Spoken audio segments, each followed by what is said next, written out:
Hello, everybody, and welcome to Delivering Digital, our first part series with conversations to transform your online marketing and to kind of pivot around maybe some areas that we small business are struggling in the current pandemic situation with COVID. So this is our first part training series, like I said, and thank you for attending. Yes, and we're going to give a few moments, Chris, for people to log in here.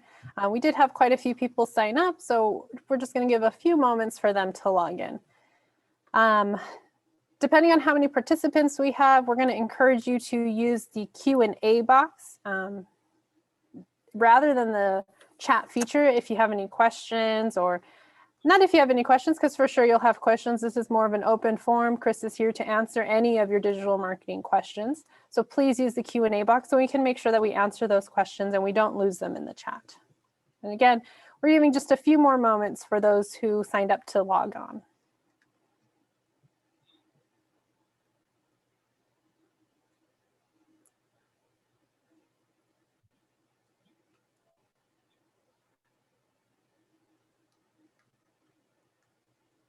All right, Chris, it looks like we have a majority of those who have signed up and registered on our current webinars. If you want to go ahead and get started. Yes, perfect. So again, welcome everybody to the Maricopa SBDC's first part series on digital marketing. There's a tremendous amount to know out there, as everybody knows, as it is rapidly changing like all of technology.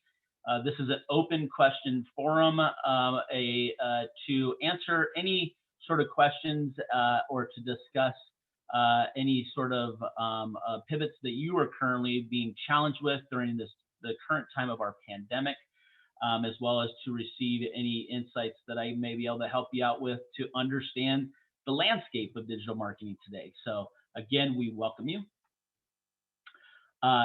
Again, my name is Chris Phil. I am the SBDC Business Analyst, Digital Marketing Enthusiast here at Maricopa County SBDC.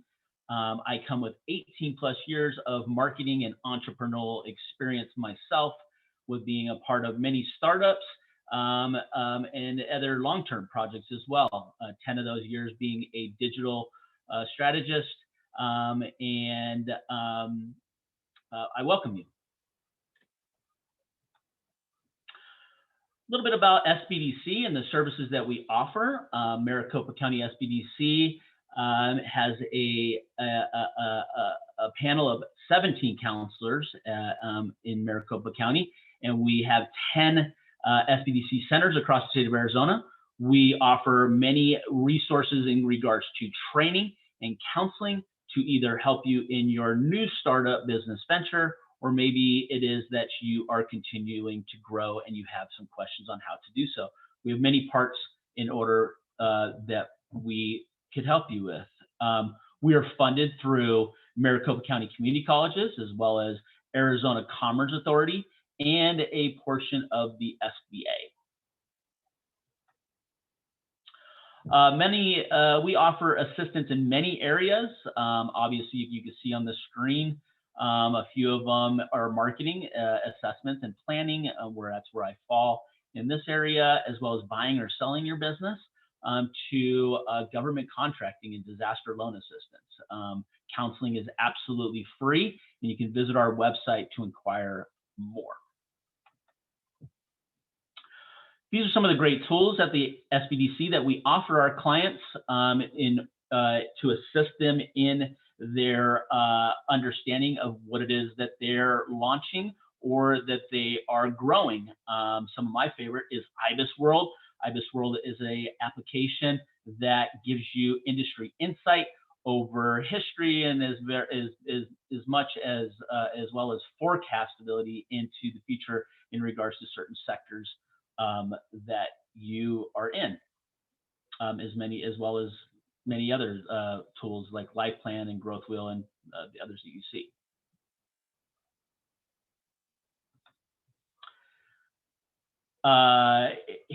Here's our area where we are going to start our Q&A.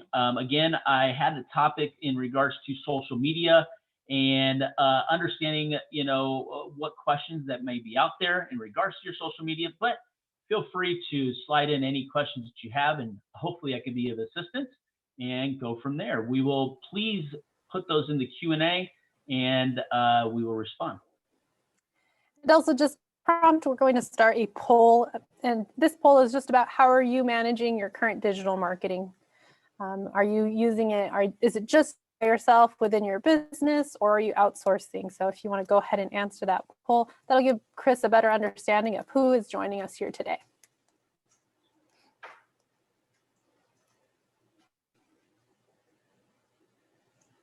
I'm going to give you all a few minutes to answer that. Just so you know, Chris, I know I'm not sharing the results with you currently, sure, but when I do, you'll see the results. It looks like a majority of people are doing their own digital marketing. Okay. We'll do 5 more seconds here before I close the poll. So those of you who still need to answer, have a few more seconds. All right, we'll go ahead and end that and share your results. So yeah, it looks like a majority of people are doing their own digital marketing, Chris. It's the DIY digital marketing world that we live in. Well, great. Well, is there any questions currently that I can? So far, not yet. And again, if you feel more comfortable asking your question, please raise your hand, and I could potentially give you the ability to unmute yourself and ask Chris, so you would have a live voice as well. But Chris, we do not have questions, but I know you had a couple questions that were sent in to you earlier. Yeah, I actually had a question from a Robert out in Tempe. He's a owner of an HVAC AC company. His question was, what platforms should I be on in regards to my social media presence? And the real answer is, where's your customer at, right? So as long as you have a understanding of whom your target customer is, in Robert's case, I would assume homeowners, what demographic and what is the target customer, and then we follow them to those platforms and we engage in those platforms to be able to be assistants.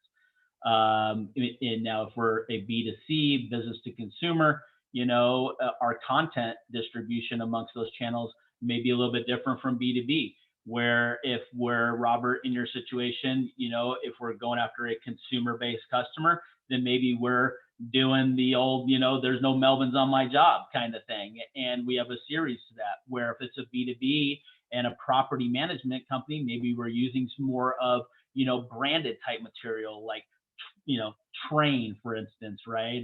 Or York air conditioners and how they work more efficiently. So it's all depends the content and the creative that you use, and ultimately where is that target of audience sitting. Excellent. And Bill asks, from a content perspective, is it a good or bad practice to recycle past posts that might have been missed when originally posted? Absolutely not. Not a bad idea at all. It's actually a great idea. One of the things that I preach the most to is to replenish your content as you go, but understand that you need to silo such content. So everybody's known and has heard of hashtagging. Well, hashtagging just isn't this cool thing like a lot of people do. Hashtag I walked my dog today. It's a matter of siloing your content so that way you can go back and you can repurpose such content and you're not trying to find it. So I always advise everybody, create hashtags in categories that you want to go back and silo such content so that way you can go back and repurpose it and not have to bang your head against the wall and try to figure out, what do I got to speak to next and next and next, and ultimately just bring it to the time of today. Repurposing, absolutely. And Chris, what would be the best way to figure out what would be the best hashtag for you and your company? Well, here it is. It's the best hashtagging is basically up to you. I mean, if you're John Doe's AC company, well, hashtag John Doe's AC company. Again, if you're a brand where you're trying to use a hashtag to create following, then maybe you want to start a movement first and then build around that hashtag of the movement. But if you're using a hashtag in a situation where you want to come back where the siloed content is housed, well, then you just use something simple. That way you can go back and revisit the content. We do have another question. If you Google post and then repost it at a future date, is that a bad thing? Their preferred amount of Google posts that should be done to maximize SEO results? As far as in the Google My Business? I believe so. Okay. So, I'm sorry, Laura, can you read that one more time? Definitely. So if you do a Google post and then you repost it at a future date, is that a bad thing? Which you've already kind of said, not necessarily. It's actually a good thing to repurpose posts. Absolutely. But is there a preferred amount of Google posts that should be done to maximize SEO results? You know what? There's not an exact answer to that, but I can tell you this: Google likes to see consistency, right? So if we are posting just on the fly or when we feel like it's appropriate, that is not exactly relevant content to Google. So Google likes to see frequency, value, right, and content that they can serve the user. You got to understand, Google's in the business of servicing the user, you and I, the searcher, right? So as you search, Google says, I want to give Chris or whomever a relevant result. And how do I do that? Well, I do that off of a algorithm of metrics that says, hey, this person posts on this subject that is being searched regularly, and the fact finders amongst the algorithm shows that the content's relevant. If that makes sense. Relevancy, good content, and consistency in posting absolutely will give you a better result. So then how does so a person has a consulting firm, how does one get better noticed in Google searches? Well, there's many ways. Number one, blogging. Everybody thinks, blogging's out of date and it's not these things. No, absolutely not. Blogging is content.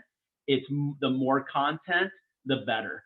But it's also, there's three parts to Google ranking, right? There's online, offline, and technical. Online is, how's my website laid out? Is my website discussing the topics that people are searching, in which it is the service that I'm offering? What do those pages look like, right? What is my off page, my blog versus my distribution through either email, social media, and other areas where I content distribute? What is my story on the offline? And then on the back end, follow me here. This is a little technical, but it's so important. The markup on the back end of the website tells bots that Google has that sends them out to come and talk to your website and crawl the website, if you've heard that terminology, to say, hey, this page is what it says it is. So when a search result comes out, it knows to grab and deliver and service the client, which is the searcher, with the relevant content. So how do you do that? Good content, good specific keyword topics, and then rinse, repeat, rinse, repeat. Blogs are so important, not only to continue to be consistent with, but to come back and replenish and then redeliver out. So that's a lot of these questions coming in are around Google. We have a really excellent digital delivering Google webinar coming up. I believe it is near the middle of March. So maybe we can hold those Google questions until then. But some people do want to know, you were talking about hashtags earlier. Do hashtags matter on Google posts? And also, if you could reaffirm what the word or the term silo means when you talk about hashtags and silos. Sure. Hashtags are more of a social media vehicle used. You'll notice when you hashtag something and you follow that hashtag on a platform, that's where everything that is being tagged in posts and comments is being housed. So when I say siloed, I'm saying being housed. I'm saying it in a farmer's analogy of grain, right? There's a silo. Farm the grain and I house it in my silo, right? So I'm hashtagging a specific term, and I'm taking that term and I'm saying anything that I tag it with, house it here. So that's what I mean in the terms of siloing. And then again, do hashtags matter on Google Posts? Again, no, hashtags on Google really, that could be questioned in an area, but it's more of a social vehicle of following. We do have Bill then who asks, are there any handy toolings used that are useful for coordinating, scheduling, managing different social media platforms like Twitter, Instagram, Facebook, Google Posts? There's a tremendous amount of them out there. You have Buffer, you have Hootsuite, you have, I like obviously the free stuff, and that's business, Facebook business suites, where you can manage a lot of your Instagram and your Facebook posts, and you can set up automation. I think one of the biggest mistakes, and this is a great question, Bill, is that a lot of people, they feel as if they got to wake up in the morning, they got to come up with something fancy to say, or they got to grab an article from somebody and they got to share it, and that's it. But, really the story to be told is that you need to spend some time and create, scheduled posting or scheduled content. So you already have that ready, possibly set up in some automation like Buffer or Hootsuite, or again, here I'm talking about Facebook Business Suite, and dripping those posts out. Now, also, if you use email marketing, I know, MailChimp, I'm a real big fan of. They have internal tools within there that set it up so you can take your content, posts to your RSS feed, which being your blog, and then from there, it posts to your social feed. Now you're hitting 3-4 vehicles all in one. Again, Buffer, Hootsuite, there's a lot out there, but also there is a, creating your content calendar. You're offline, right? There's great things with tools, but then also just creating an offline calendar, which Heidi, one of our colleagues at the SBDC, that's running a great seminar on the Great Marketing Turnaround, had shared in her previous webinar a marketing schedule. We'll try to share that in the comments here. And so also, Chris, I've heard some mixed things about using Hootsuite and, Buffer, and I've heard some practices might be best to curate your social media depending on the platform that you're using for the different audiences. Now, is it better to automate your posts, so you're posting the same thing to Instagram, Twitter, and Facebook all at once, or is it better to curate things? It depends.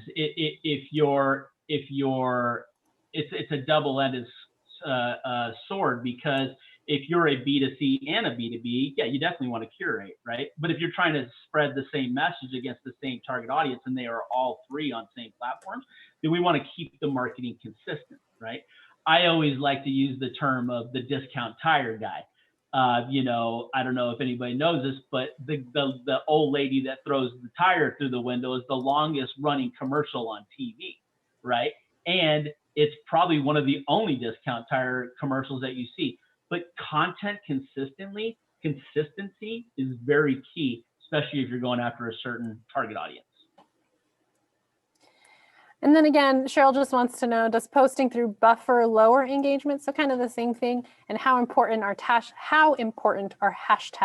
for engagement? So there's the two-part question there. Yeah.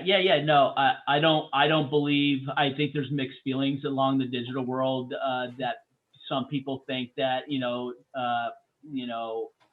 AI, for instance, like Buffer, or these automated tools, offer a lower in rankings or score due to their automation. I don't believe so. I believe it's a great tool. I don't think the algorithms judge off of a tool being served. I do believe that They're not a fan of bots, where a lot of people, there's systems out there that you need to stay away from, like Follow Liker, for one, which is an Instagram bot AI that goes out and follows people and then unfollows. The Instagram algorithms have picked up on a lot of that kind of activity, and that they're not a fan of, and will devalue you as a brand or a user. Now, it's consistency. There's nothing wrong with that. Now, if you're using it for something else, like Follow Liker, then possibly you're going to have some punishment. Now, hashtags, yeah, absolutely important if you're using them for that approach, right? So, people that follow van life, right? These guys and girls that live out of vans and travel the world, which is super popular right now. There's a tremendous amount of people, into the billions probably, that are following, maybe not that, but, multiple millions that are following that hashtag. Now, if you're delivering consistent content and relevant content and good creative, being the pictures and the, whatever it is that you're trying to hone in on of your story that you're telling, because that's what we're doing on social media, is we're telling a story, then it is a vehicle to pick up an audience. And yeah, what's not better than having an audience that grows from 10 to 10,000 to talk to organically every day with your products. So yeah, hashtags are very relevant if you're using them for that approach. So would you say that hashtags would be the best way to go about growing your following? And if not, what would you say would be a great way to grow your following on social media? Hashtag is just one way. I think another way, here's the thing, let's say guys and girls, is that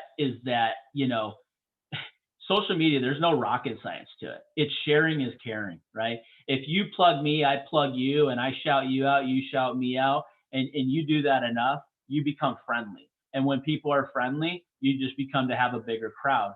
And then depending upon the crowd that we surround ourselves with is the audience that will end up with our results, right? It's that simple. It's high school hanging out in the lunchroom kind of stuff. It's how are we sharing content, not just of our own, to put our own self on a platform, but if Laura has something great and relevant, how am I putting her, they call it guest blogging or guest posting, right? And shouting something that she created great out. We do that enough, we all of a sudden start to create a pretty nice community. I really like that you kind of broke that down, Chris, for those of us who maybe weren't so lucky in high school in the lunchroom. And we do have some other things. So maybe that kind of answered this question, but any tips on converting likes to follows, aside from the sharing and resharing of other people's content and creations? Yeah, in the Business Suites app for Facebook and Instagram, there's a portion that every person that likes which is a cool part of it, is that any person that likes your posts or your page, or not your post, your post and comments on your creative that you're delivering, there's an option to actually invite them to follow your page. Again, those are the tools though. I'm a fan of reaching out direct. Hey, I've seen you liked a portion of our content in regards to a series of that a colleague ours is running, and we would see, just wondering if you would like to find out more. Please follow us here. Some of the best things is direct conversation. Yeah, I wanted to go into another area of writing letters, but we'll stop right there. Yeah, all right. We are almost at 2:25, and I do have two more quick questions. Well, I don't know how quick they are, but Bill would also like to know, when marketing across multiple time zones, how do you best decide what time works for maximizing your visibility? Does time play a role in maximizing your visibility? Yes, absolutely. Great question. What times your target audience wake up in the morning, right? What's your drive times? What's your traffic times, right? What are your lunch times? I mean, here's the thing, it's not rocket science. When are people paying attention to the phone? When are you paying attention to your phone? But also, there's been many case studies online in regards to what time is best to post. I'm a big fan of 7 a.m., and a big fan of 6 p.m. The reason is because I see people are consuming the majority of their news at those times. And they're out of the car and they're in the couch by 6. So do a little research. There's some case studies out there that have been discussed recently. Excellent. And then we do have one more question. Not sure if, let me know your take on this question. Okay. So what about creating your own platform? This particular person's company is a media-based content creating company, but mainly through talk radio, podcasts, and voiceovers. How would one go about getting this done? Maybe about creating their own social media platform, it sounds like, if there's any tips for that. Yeah, there's a lot of different platforms out there that are enabling people to create, for say their own applications of platforms, right? Now, obviously you want to. There's a lot of money involved and time and teams, but I guess I really don't know how to give you an exact, accurate answer to that. But maybe come in, get some counseling with us, and we can sit down and discuss it further. Excellent, and we're going to go ahead and close our questions because we have 3 minutes left. Okay. And we just have a couple other things to touch on before we end this session, and we want to invite you to join us for our next session. Chris, do you mind telling us what we're going to be talking about next time? Yeah, well, so our next session, as far as digital conversation, will be in and around, I think it's our Google My Business series, possibly, I believe if I'm on track with that. And that is an in and out of understanding of your Google My Business local listing. A lot of people think that it's just the listing that sits out there, has your phone number in, and it shares an area where somebody can click on a map and get to your establishment. But there's actually a tremendous amount of tools that Google has now introduced within that area that could be tremendously useful to the small business and the growth. So please join us on that, because that's going to be a fun one. I love talking about Google My Business because it's huge. Great. SBDC counseling is always available, but you just need to come to our website at the MaricopaSBDC.com, and you can go on and figure out what's best for you to get started counseling. Ultimately, for the infographic we have in front of you, we have initial counseling session, which identifies your business goals and walks through some areas of understanding. Then there's a follow-on session where you actually meet the counselor and start to schedule times for regular guidance.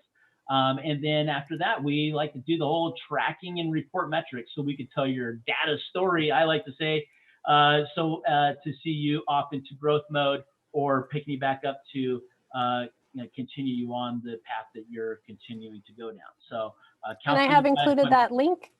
I have included that link in the chat box for those of you who are joining us currently. Perfect. And I'd also failed to say in our slide before, to find out more about our events, please go to MaricopaSBDC.com/events, and that's where a lot of our events are listed.